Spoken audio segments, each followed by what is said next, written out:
और हमारा जे छोड़े के तू चलेंगे वही करनी आगे देवो नहीं को लोटा पनिया संगतिया कोई देवो नहीं को लोटा पनिया संगतिया कोई।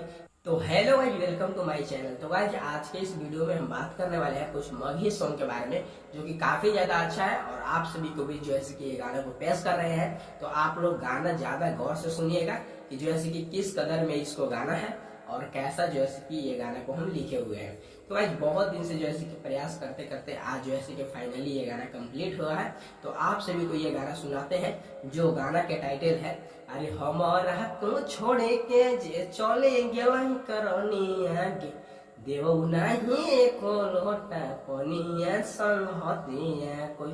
तो गाना के ऐसा कुछ टाइटल है और ये गाना अगर खुद सुनिएगा तो काफी ज्यादा अच्छा लगेगा और काफी ज्यादा जो है कि सैड सॉन्ग है, रुला देने वाला, जो कि आप सभी को पता होगा कि आजकल जो है कि काफी ज्यादा जो है कि सैड सॉन्ग बज रहा है। तो हम भी जो है कि एक सैड सॉन्ग लेकर के आए हैं जिस गाना का टाइटल आप सभी को सुना दिए। तो चलिए अब गाना को भी सुना देते हैं कि गाना दरअसल में किस कदर है। तो आइए हम आप सभी को गाना सुना देते हैं। और हमारा जे छोड़े के तू चलेंगे वही करनी आगे देवो नहीं को लोटा पनिया संगतिया कोई देवो नहीं को लोटा पनिया संगतिया कोई। आगे सब होलखिन सपना जे छोड़ दिल कहाँ मारा तू बीचे मजन हरावा हमें।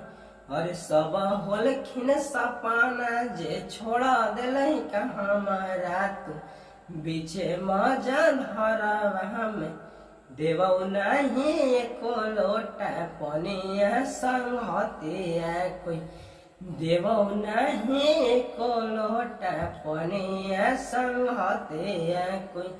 आगे बरसो होल कौ मिलल जुलल नहीं कोई खबर मिलल अब ना हम रहबो तोरा बिन गेरनिया अब नहीं रहबो तोरा बिन गेरनिया तोहरे कारण माहुर खाके मरे जइबो आगे तोहरे कारण माहुर खाके मरे जइबो देवो नहीं को लोटा पनिया संगतिया कोई देवो नहीं को लोटा पनिया संगतिया कोई।